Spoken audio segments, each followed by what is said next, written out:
Now, look, Judge, I'm not naive. I understand this thing can turn sour real fast. We all watched the hearings for Justice Kavanaugh. It was a freak show.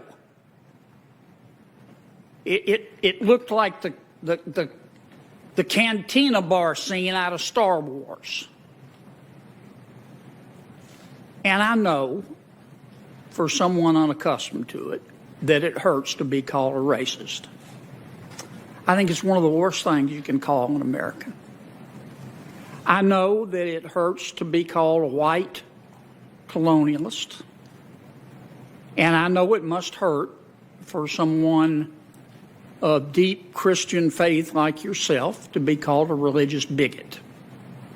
And to have it implied that because you are a devout Christian, that you're somehow unfit for public service. Before it's over with, they may call you Rosemary's Baby, for all I know. I hope not. And I know, as we've seen this morning, I know you think it's unfair. It is unfair for my colleagues to suggest, some overtly, some more indirectly, that if you're put on the United States Supreme Court, you will be on a mission from God to deny health care coverage for pre-existing conditions for every American. I know that seems preposterous to you, and it seems that way because it is. Take comfort in the fact that the American people, some of my colleagues disagree with this statement. They believe in government. I believe in people. The American people are not morons. They can see drivel when they see it, and they can appreciate it when they see it for being what it is. Now, let me turn to what I hope quickly we can talk about today. Americans love democracy. We'll even fight for it, and we have. And that's a wonderful thing. It's an important thing in today's world as this world becomes more authoritarian. And our founders, but we don't have a pure democracy. As a columnist I read this morning said, when we have to decide a complex issue dealing with social norms or economic issues, we don't all put on a toga and go down to the forum and vote. We have elected representatives. Those are members of Congress. And it is our elected representatives' job to decide social and economic policy. And if we don't like what they do, they're accountable. We vote them out. But in the last 50 years, certainly in the last 25, the United States Congress, either voluntarily or involuntarily, has ceded a lot of its power to the executive branch and to the federal judiciary. When I say the executive branch, I'm not necessarily talking about the president. I'm talking about the administrative state, the bureaucracy, as some call it. It's this giant rogue beast that enjoys power now that only kings once enjoyed. Members of the administrative state write their own laws. They interpret their own laws. They litigate their own laws in their own courts before judges that they appoint. And Congress has allowed that to happen. I think Congress has also abdicated a lot of power to the federal judiciary. I do. And I'm not saying that federal judges don't make law. Of course they make law. They make law in the context of a specific case. It's called judicial precedent.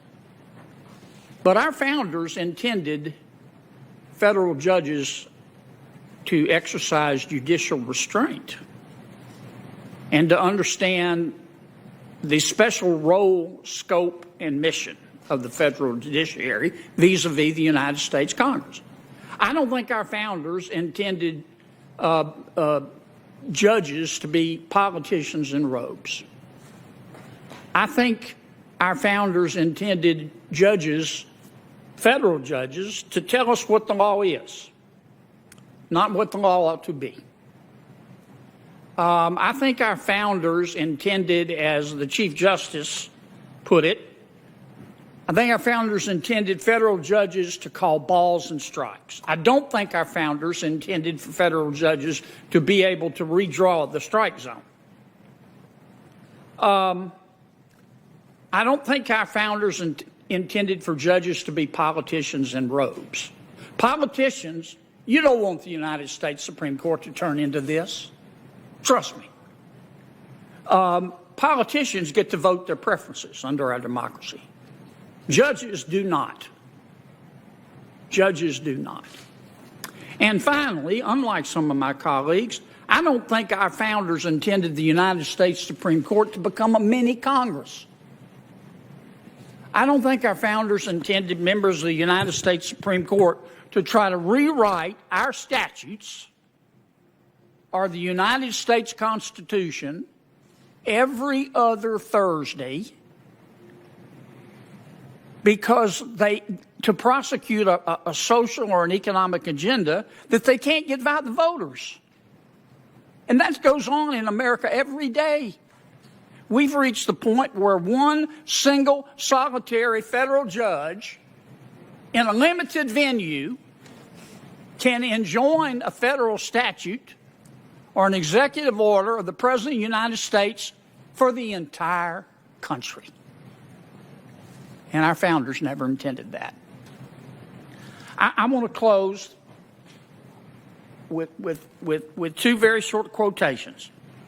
The first, stated much more eloquently than I can, is Justice Curtis in 1857.